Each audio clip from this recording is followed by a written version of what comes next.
بسم اللہ الرحمن الرحیم۔ السلام علیکم ورحمۃ اللہ۔ یہ ویڈیو ڈاکومنٹری کی صورت میں سلطان علاء الدین کیقوباد اول کی تاریخ پر بنائی گئی ہے۔ اس ویڈیو کے لیے بہت ہی زیادہ ریسرچ اور محنت کی گئی ہے، تو پلیز اس ویڈیو کو مکمل دیکھنا۔ سلطان علاء الدین کیقوباد اول وہ عظیم حکمران تھا جس نے اناطولیہ کو طاقت، عزت اور استحکام دیا۔ یہ وہ سلطان تھا جس کے دور میں سلجوقی سلطنت اپنے عروج پر پہنچی، سرحدیں محفوظ ہوئیں اور ریاست نے ترقی کی نئی مثالیں قائم کی۔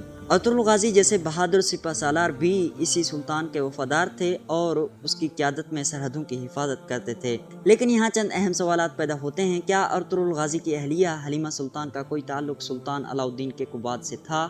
کیا واقعی ان کی بیٹی تھی یا یہ صرف ایک ڈرامائی کہانی ہے؟ اور ایک اور اہم سوال، کیا سلطان علاء الدین کیقوباد کو زہر دے کر قتل کیا گیا اور کیا اس میں ارطغرل غازی کا کوئی کردار تھا یا نہیں؟ انہی تمام سوالات پر ہم اس ویڈیو میں تفصیل سے بات کریں گے۔ یہ کہانی صرف ایک بادشاہ کی نہیں بلکہ ایک ایسی قیادت کی ہے جس نے تاریخ کا رخ موڑ دیا۔ سلطان علاء الدین کیقوباد اول کا مکمل نام علاء الدین کیقوباد بن غیاث الدین کیخسرو اول تھا۔ ان کی پیدائش تقریباً 1188 عیسوی میں سلجوقی سلطنت روم کے ایک شاہی خاندان میں ہوئی۔ ان کے والد سلطان غیاث الدین کیخسرو اول ایک بہادر اور تجربہ کار حکمران تھے جنہوں نے کئی جنگیں لڑیں اور اپنی سلطنت کو مستحکم رکھنے کی کوشش کی۔ ان کی والدہ کے بارے میں تاریخی کتب میں مختلف آرائیں ملتی ہیں۔ کچھ تاریخ دانوں کے مطابق ان کی والدہ کا نام ام ہانِ فاطمہ تھا، لیکن یہ بات واضح ہے کہ وہ ایک معزز اور بااثر خاندان سے تعلق رکھتی تھیں جس نے کیقوباد کی تربیت میں اہم کردار ادا کیا۔ سلطان علاء الدین کیقوباد نے بچپن ہی سے شاہی ماحول میں پرورش پائی جہاں جنگی تربیت، حکمرانی کے اصول اور سیاست کی باریکیاں سکھائی جاتی تھیں۔ بچپن میں ہی کیقوباد نے غیر معمولی ذہانت اور بہادری کا مظاہرہ کیا۔ وہ گھڑ سواری، تیر اندازی اور تلوار بازی میں مہارت حاصل کر رہے تھے۔ تاریخی روایات کے مطابق ایک موقع پر کم عمری میں ہی انہوں نے ایک خطرناک صورتحال میں اپنی حاضر دماغی سے اپنے ساتھیوں کو بچایا، جس سے اندازہ ہوتا ہے کہ ان میں قیادت کی صلاحیت شروع سے ہی موجود تھی۔ یہی خوبیاں بعد میں انہیں ایک عظیم سلطان بنانے کا سبب بنی۔ 1220 عیسوی میں اپنے والد کی وفات کے بعد سلطنت کے لیے کشمکش شروع ہوئی۔ ان کے بھائی عز الدین کیقوس اول کے ساتھ اقتدار کی جنگ پہلے ہی ہو چکی تھی۔ سلجوقی خاندان میں اقتدار کی یہ لڑائیاں عام تھیں اور کیقوباد کو بھی قید و بند اور مشکلات کا سامنا کرنا پڑا، لیکن وقت کے ساتھ انہوں نے اپنی حکمت عملی، صبر اور سیاسی بصیرت سے حالات کو بدل دیا۔ بالآخر وہ تخت پر قابض ہوئے اور ایک مضبوط سلطان کے طور پر سامنے آئے۔ سلطان علاء الدین کیقوباد کے دور کو سلجوقی سلطنت کا سنہری دور کہا جاتا ہے۔ انہوں نے اعلانیہ کو فتح کر کے اسے ایک مضبوط بحری قلعہ بنایا، قلعہ بندی کا نظام بہتر کیا، فوج کو منظم اور طاقتور بنایا، تجارتی راستوں کو محفوظ کر کے معیشت کو ترقی دی۔ اناطولیہ میں امن قائم ہوا اور سلطنت سیاسی و معاشی طور پر مضبوط ہو گئی۔ ریلش ارطغرل ڈرامہ سیریز میں ہمیں ارطغرل غازی اور سلطان علاء الدین کیقوباد کا اچھا تعلق دکھایا گیا، تو اس کے بارے میں تاریخ کیا کہتی ہے، اب آئیے اس کو جانتے ہیں۔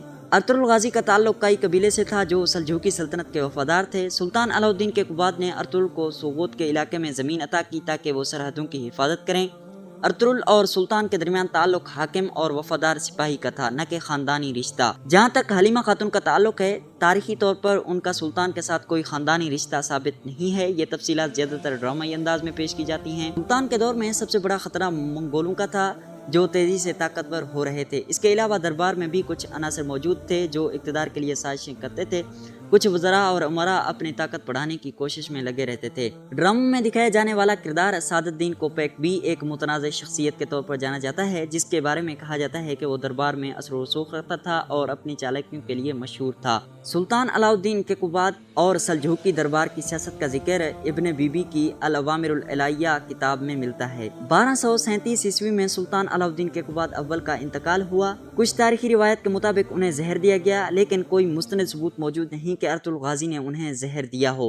بعض روایت میں یہ ذکر ملتا ہے کہ دربار کے اندرونی عناصر، خصوصاً کچھ وزراء، اس میں ملوث ہو سکتے ہیں، جن میں سعد الدین کوپیک کا نام نمایاں طور پر لیا جاتا ہے، جبکہ کئی مورخین کے مطابق زہر دینے کی کہانی زیادہ تر ڈرامائی انداز میں بیان کی جاتی ہے اور حقیقت میں ان کی وفات کسی بیماری کی وجہ سے ہوئی تھی۔ ان کی وفات کے بعد ان کے بیٹے غیاث الدین کیخسرو دوم تخت پر بیٹھے، لیکن ان کے بعد سلطنت آہستہ آہستہ کمزور ہونا شروع ہو گئی۔ سلطان علاء الدین کیقوباد اول ایک ایسا حکمران تھا جس نے اپنی دانشمندی، بہادری اور حکمت عملی سے ایک عظیم سلطنت قائم رکھی۔ اس کی کہانی ہمیں یہ سبق دیتی ہے کہ مضبوط قیادت، انصاف اور دور اندیشی ہی کسی بھی ریاست کو عروج تک پہنچاتی ہے، اور یہی وہ بنیاد تھی جس پر بعد میں ایک اور عظیم سلطنت، عثمانی سلطنت نے جنم لیا۔ یہ تھی سلطان علاؤالدین کیقوباد اول کی مکمل کہانی، جو کہ میں نے آپ کے سامنے ایک ڈاکومنٹری کی صورت میں پیش کی۔ اگر آپ کو ایسی مزید تاریخی اور معلوماتی ویڈیوز پسند ہیں تو ویڈیو کو لائک کریں اور ہمارے چینل کو سبسکرائب کرنا نہ بھولیں، تاکہ آپ تک تاریخ کی ایسی ہی دلچسپ اور حقیقت پر مبنی کہانیاں پہنچتی رہیں۔ میں ملوں گا آپ کو ایسی ہی نیکسٹ ویڈیو میں، تب تک کے لیے اللہ حافظ۔